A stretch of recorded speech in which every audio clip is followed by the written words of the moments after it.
Welcome to another episode of your favorite podcast, Bad Kitty Podcast with Amy and Jen. Hey, I'm Jen, and I'm still Amy. still Amy, and we are really glad that you came back to the podcast again. So thank you. Thanks. What you been up to, Amy? Oh goodness, I'm putting together another room because it's just what I do around this house. Another room. Another room. This is going to be the dining room slash craft room has been moved out, and it will now be the game room. Game room. I love So it. we bought a table that flips over to poker table, dining table because we're that kind of people now. We ordered chairs, and tonight I'm dragging the boy off to look at a buffet. A buffet table, Right. Well, yeah, like a cabinet. buffet cabinet. Got it. Yeah, Got it. to hold all the games. Very exciting. And I am so grateful that, so I got to go along with you and you were buying this table. It was such a fun night. We went to a store in St. Louis that had a bunch of fun arcade games. And so while Amy and Matt were shopping, Brian and I were playing arcade games, skee ball and all kinds of fun. It was a blast. Yeah, free game. Free games, yeah. And there was a Memorial Day sale, so we even had free beverages and snacks. Oh, that's right. As soon as we walked in, it was water and chips, but it counts. It was a blast. It was a really good time. I'm also grateful that you told me that you weren't getting a bar height table because I'm short. Yeah. And That so, was Matt. He said, yeah, "Well, we need to get a shorter one because Jen." they're tall people, but I'm He really says, "I know short. she gets really uncomfortable at the table, which is counter height. So Yeah. it means you have to stick around." Oh, I'm sticking around. I'm sticking around. In fact, Amy and I very tragically recorded episode 4 of this podcast, and the audio didn't work. And it was such a poignant podcast episode. I mean, we held hands and just Like really this. promised each other. We did a commitment ceremony that You we are missed it. we are in it. Like we are in it. But sadly, it didn't record, and we tried to replicate it, but it's gone. It's gone. I'm really glad to have experienced that with you. At least you said it all and got it out. I did. Yeah. I said it all and got it out. The universe knows. The universe knows I needed to say it, but not have it permanently recorded. So Exactly. thank you, universe. So anyway, what we are going to talk to you about today is the joy of finding friendship, even if you're grieving. And I said that so quickly as if it just is such an easy thing to say. Grief is so freaking hard.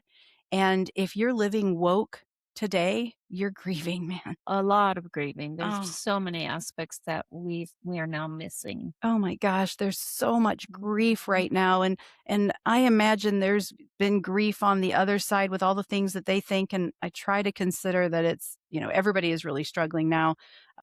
But I don't care. What I care about is that it's really hard, and I'm more worried about our trans kids than ever, and more concerned about reproductive health and freedom and all of those things. So we are grieving, and yet on this podcast we talk to you about finding joy while grieving. What? I don't get it. But you can do it, and I'm doing it, and I want to tell you about it. So the episode that will remain lost forever told you all about this deep well of grief. And it turns out I'm just not able to talk about it again. So what I want to tell you is that last August, I suffered a loss that I didn't expect. And it changed the trajectory of how I thought I would be spending these years of my life. And so I've just continued to seek joy despite that. And here is how I did it. I started with self-compassion. And so at this time, I had to make a really hard decision that I knew would potentially, would cause estrangement from my oldest son. And it would affect my ability to show up for my grandchildren the way I wanted to and the way I always have. But when it comes down to it, I do what is right, not what is easy. And so I did what was right, and I would do it again today. But the repercussions of that decision have been very significant.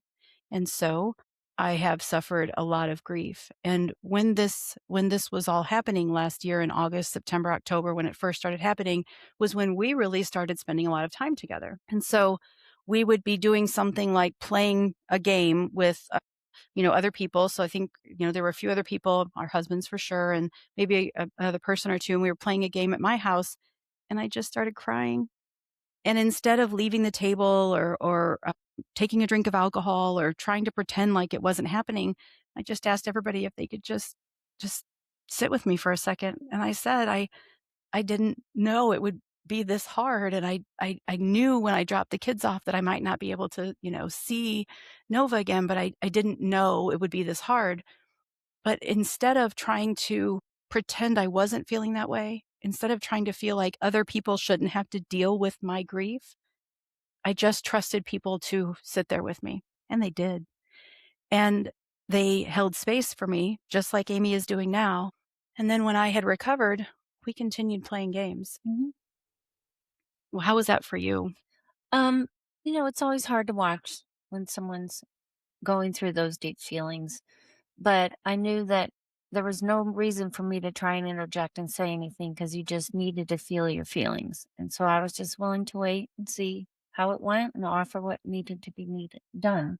Yeah, it was very vulnerable, being that upset in front of other people.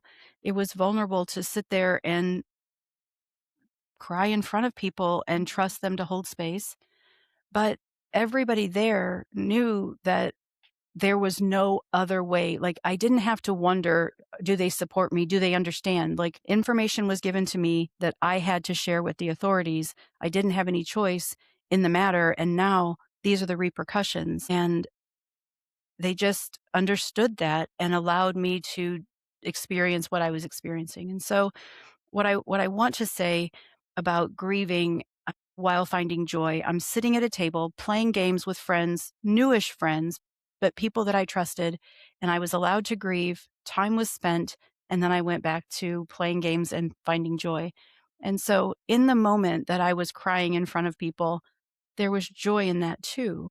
Even though the profound emotion was sadness, what a great gift it is to be in the company of people who have the ability to hold space for you.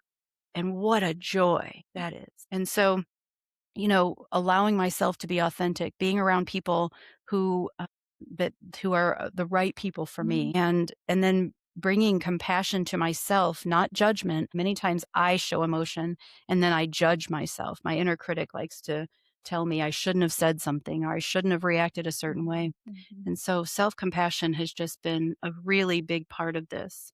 Yeah, and you reached a level of trust with me and Matt, Yeah. and so you didn't feel that you had to run off to the bathroom or, run away and hide. But I think that since we were there for you then and we've been there for you since, we've reached a really good friendship.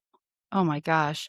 The trust that we have now Mm. because I felt able to be authentic and my authentic vulnerable self. And so any things could have happened. I could have been embarrassed to tell this. I could have been embarrassed to admit to people that I had to report something to the authorities about my own family. So that's called shame. I could have kept it to myself because I was ashamed. I could have not trusted because of past experiences of not being supported.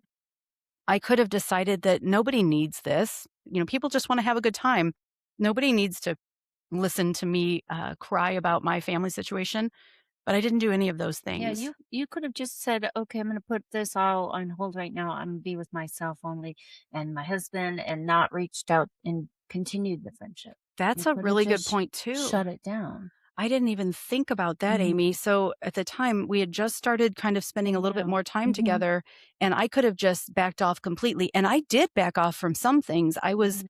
getting more involved in a local community group, and I told my friend Brian Rasmussen that I couldn't continue because of what was happening in my life. I could not continue being a leader with what I was going through. And so I did do it in certain places because I needed to protect myself. Mhm. But you're right. I could have just retreated, but I didn't. I want friendships. And you stayed engaged. Yeah, I stayed engaged, Mhm. but I wanna really emphasize that some people want connection, but that's not the same necessarily as friendships. They say to have a village, you have to be a villager. I love being a villager, Mhm. but I've had some experiences you know, where people didn't work out to be the villager for me Mhm. or my village. They weren't safe to begin to build a village with them. And the word I think I mentioned in our last episode where we talked about these things was psychological safety. And that's what's been so important in this friendship. I think we really need to consider that until we achieve psychological safety with ourselves, we can't truly find that with other people, because how could we know what it looks like if we don't have it internally? Sure. And so there are probably people who feel psychologically safe with themselves. Would you say that you do? Yeah. Yeah, and maybe you always have relationships in your life, say friendships that, maybe you're no longer maintaining where you didn't feel psychologically safe with those Sure. people? Sure. Oh yeah. One is I mean, a long-term friendship from college roommate days, and so yeah, I do see what you're saying now. They were really testing me towards the end, and then when my kid was trans, and I knew that they were not going to be accepting us, I did not tell them about them being trans. I just knew that this wasn't going to go well, and I wasn't going to stick around for all the repercussions that would come my way. So yeah, you're right. I get what you're saying. Well, actually, Mhm, that shows that you are psychologically safe with mhm, yourself. So, what I think Amy just demonstrated was she had a long time friendship, but when she knew that the friendship was no longer going to be a safe space for her because of changes in her life, she pulled back from that. And that is an example of being psychologically safe with yourself, because you're not going to continue to put yourself through a situation that isn't going to work out for you. right. And I feel more that way, especially over the last probably 20 years. Mhm. Sure, growing up and probably into my college days, I wasn't strong enough to do that and didn't understand that. But Yeah. Well, I'm really grateful that you had the opportunity to figure that out for yourself. And I admit that I didn't. I, got pregnant my second year of college and decided to get married because that's what was expected. And then suffered a lot of abuse. And, my pregnancy was very difficult. My labor and delivery, early motherhood was all very difficult. And then I was divorced very young as well. And so, from a childhood being not attached to my primary caregivers, and then moving on into adulthood and seeking that security and then not finding it, I just did not really develop even the concept of psychological safety for myself until very late in life. And for many people, it's not even a concept that comes up because it's right. something that's intrinsic. Right, that's why, because I grew up with a very different background, Yeah. and so I never really had to stop and wonder about that like you Yeah. did on a regular. A Mhm, regular basis. And so, what I want to bring to this group is perhaps you are psychologically safe with yourself, and that is wonderful. What that looks like is knowing when situations aren't safe for you or are going to become unsafe for you, and then removing yourself from those situations through boundaries. And sometimes we're able to do that more with other people who we don't feel an obligation to. So we can end some relationships, but others we have to figure out how to navigate those relationships that mhm, aren't psychologically safe, that, the boundaries continuously get tested for various reasons, and then figure out how do we stay psychologically safe in those. And that's a big I digress, and maybe we even have another conversation about that. we can branch off on another day. We sure can. Mhm, During this time, though, of coming together with new friends at a time when I was going through a deep period of grieving, and one that wasn't clearly understood. I didn't have a death announcement to make, and, thankfully I didn't have anything that was specific and socially identified as a reason of grief. And then what I was grieving about was something that, may bring some shame around it. And so, understanding where I was, but also knowing that I desired friendship and connection, I did continue to put myself out there and to make plans and say, I'm just gonna be who I mm, am. And I did worry about whether they would like me or not, you know? all the time, day, all day. Yeah, I did, I did. I don't anymore Well, because I it's been a fixed it. year and it's now the Fixed that. contract is invisible, it's evergreen, and it's a living document, so It's we're our always it's our friendship it's our contract, friendship so, contract. That's the and I document. kept, reminding her, "This is gonna work. This I'm not running, Matt's not running, we're in this." And so finally, I think she just believed me. Yeah, I You think it was believed in probably the yourself the too. 3rd road trip. Yeah. I think the 3rd So road the trip 3rd one sealed the deal. So that was just I recently. think the Mhm. 3rd road trip, It's like 2 weeks yeah, ago. 2 weeks ago, we went to Brian's, ancestral homelands of West by God, Virginia. West by God, Virginia is how you really say it, but I think by the 3rd road trip, I was really, really secure in the Oh, friendship. good.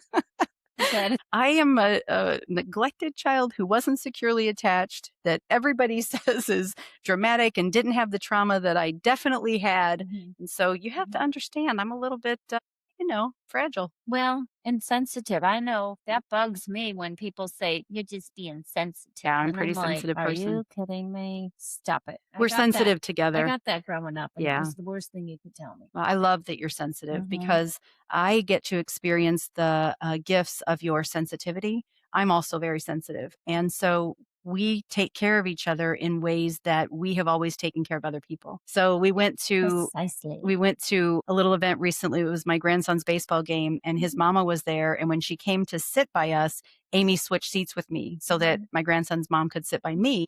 And then when my grandson's mom brought her chair over, Amy mhm, had everybody shift down. I didn't have to orchestrate any of that, and she did exactly what I needed her to do, which is what I will do when the situation arises that, her daughter-in-law shows up. And so it's really wonderful to be around someone who was told they were so sensitive because I appreciate your sensitivities and I get to benefit from them. sure, yeah. Yeah, it's a And then I joy. saw how, how your grandson responded before the game and then after the game, and I was picking up on how, Mhm. he needs his space. He He just does. Yep. needs that. Don't talk to him. Don't look at him. Yeah, I did, message him today and said, "Hey, why are you, ghosting me or, leaving me on red?" And, he's like, "Oh, sorry," and then we had a little chat, and, he's doing really well, but the point of finding joy while grieving is ongoing, and the way that I am doing it again is through that self-compassion. Something that I think comes before self-compassion is self-acceptance. And so as we consider psychological safety with ourselves, for those of us who aren't certain that we have it, can you trust yourself? Are you compassionate with yourself? Do you accept yourself for who you are? Those are things that I had done a lot of work on, and I was in therapy, at the time working on those things, and so all of that came into play as well. There's a book by Tara Brach called Radical Acceptance, and I just think it's the most important skill that I have in handling all of the things, whether it be, what's happening in our, county, like right here in our county, what's happening in our state, what's happening in our country, and globally. When I practice radical acceptance, which is just accepting what is, like without any meaning around it, without any storytelling around it, just this is the way the world works. And there's a lot more to this, but you can read the book or go and do some research. But once I've really accepted it, like I'm riding in the car with people who love me, and yet I'm still thinking about this situation that happened with my oldest child, and I'm not sure if I'm ever going to see him again. And I'm sitting right here now having this conversation, and that feeling comes over me. And here's how I practice radical acceptance. Yep, here I am with Amy in this room where I'm happy and I'm thinking about my son because I love him. And then I bring compassion to it and I say, "Isn't that sweet? Isn't that loving? Isn't that kind?" And that's it. Then I go back to what I was thinking about with the people in the room, with the people in the car, with the people who are around me. Instead of saying to myself, "Why are you thinking about this sad thing when you're around these people who love you?" Instead of saying some kind of a rebuke, I bring radical acceptance to it and say, "Yes, I am sitting here in this moment feeling this feeling today." And then I bring compassion to it and say, "Isn't that lovely? Isn't Mhm, that wonderful? Aren't I sweet? Aren't I kind?" And so psychological safety with myself and self-acceptance and self-compassion go all right along with the concept of radical acceptance, which is a DBT therapy tool. It's also a book that you can go and read. The other thing that I know that I was doing, even though I was grieving, even though I really don't know if I'm ever gonna be able to be in relationship with my son again, and even though it's felt like this, like Like, not a death, but like a just a loss, you know? yeah, you're grieving a living person. Yeah, and it's interesting because many times when people, are told their child is trans, whether their child tells them Sure. or, when they learn that their child is trans, there are many people who talk about grieving, Right. and I can tell you that's not what this feels like. So, Mm, I have a trans child, and now I am estranged from an adult child. I have never lost a child, my children are all living. And so I don't know what it feels like to lose my child's life, but my trans child basically told me that I was losing the plans I made for them. And that's something that all parents experience. If you think your kid is going to go to the college that you choose, is going to do the sport that you play, is going to get married in a white dress or have long hair, all of those things are plans that we make for our own children that they may not make for themselves or choose for themselves. My child being trans was a, an exacerbation of that. It was all of the understanding that I had about my child, but it doesn't feel anything like thinking that I'm never gonna be in relationship with my oldest child again. It is so hard to know that he is alive and hopefully well, but he is not a part of my life. And he's kept your granddaughter from you He's as a kept result. my granddaughter from me as a result, and it's There's 2 people just so here. hard.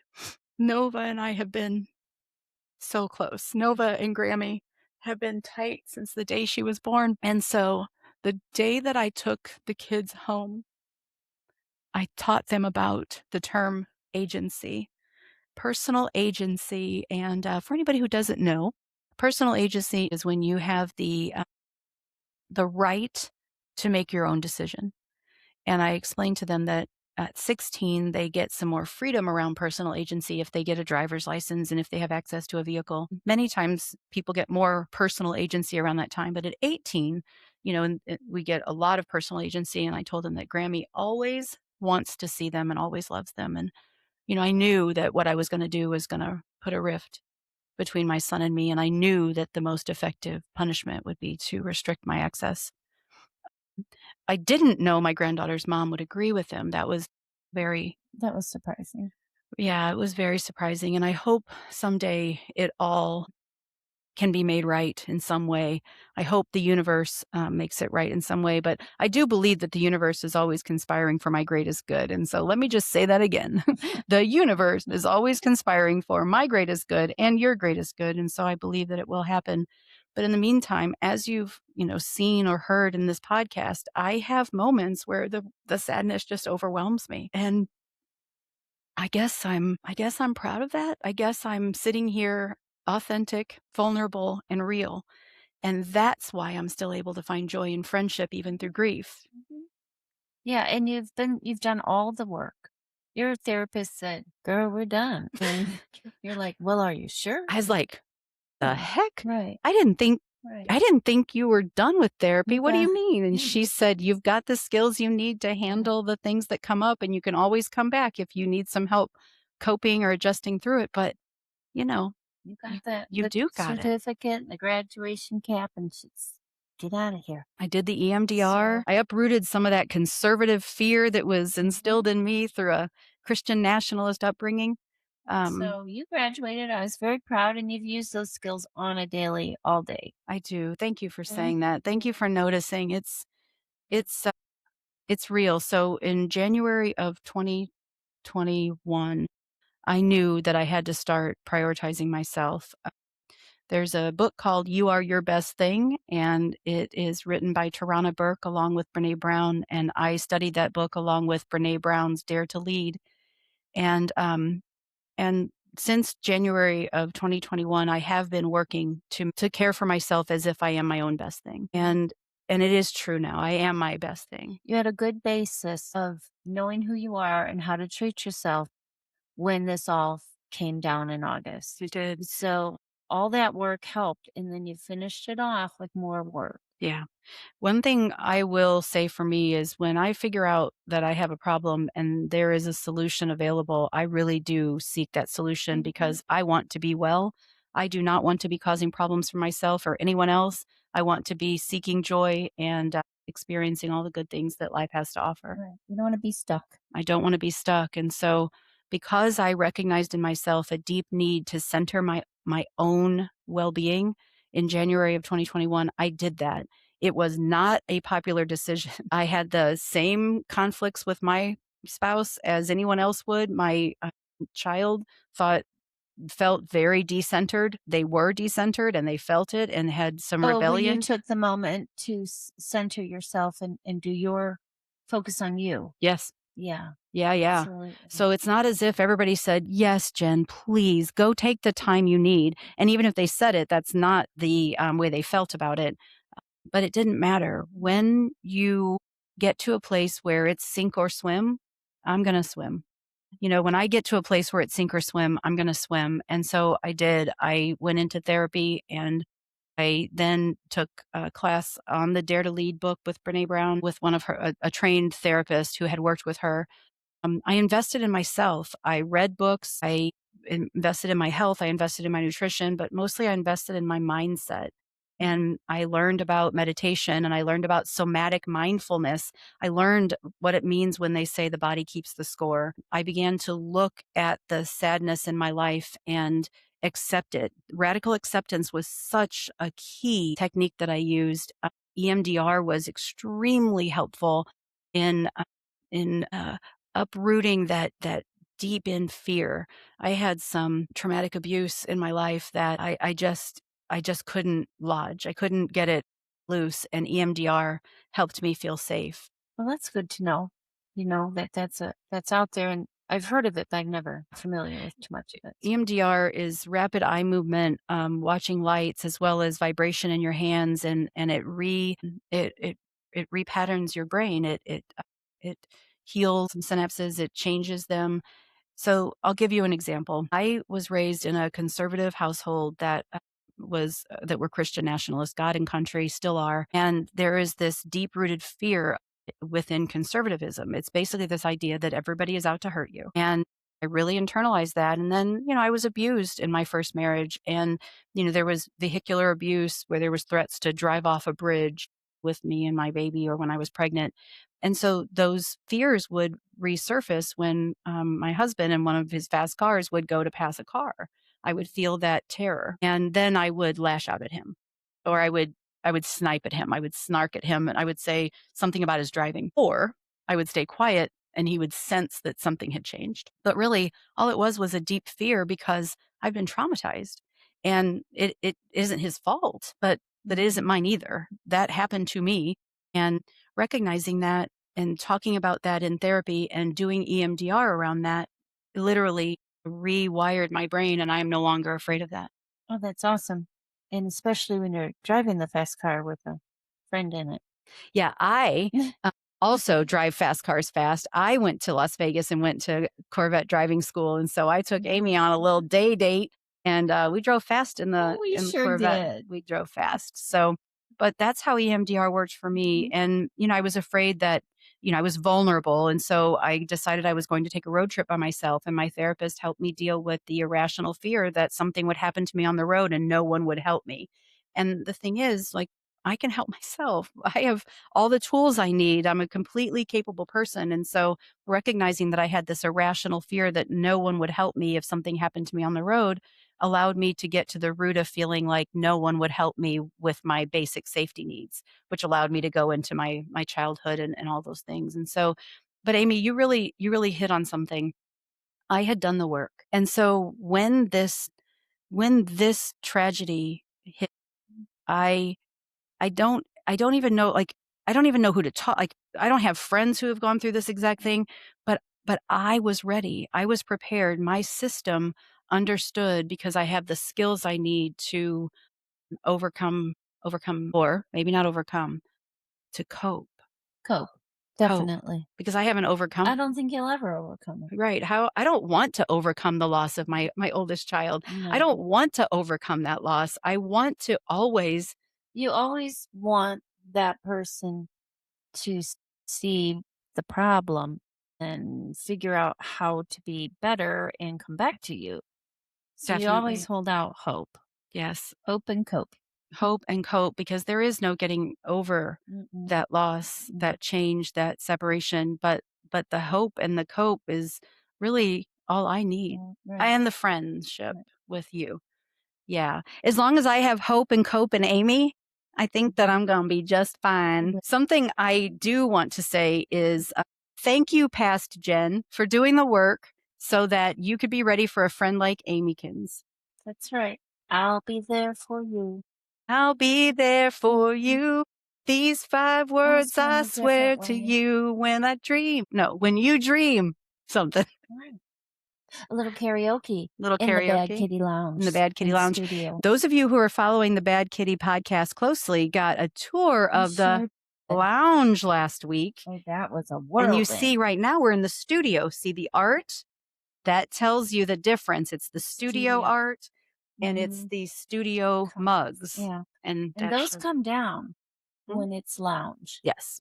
Those come down and the Mhm. interpretive art goes up. If you haven't any idea what we're talking about, go back and watch episode 3 and you can get a tour of the Bad Kitty Take a Lounge. little Dramamine first. Take a little Dramamine. Dramamine Yeah. because I am not a professional at this, You people. know, I can honestly say my holding of the camera wasn't great either. It So wasn't. So it might have been both so of but us. you are a professional. So I really know. you should be I should like, know this stuff, but I don't. yeah. Well, no judgment, no judgment. None So, in that yeah, feeling. no judgment at all. What else do we want to talk about today? We're going to Mima.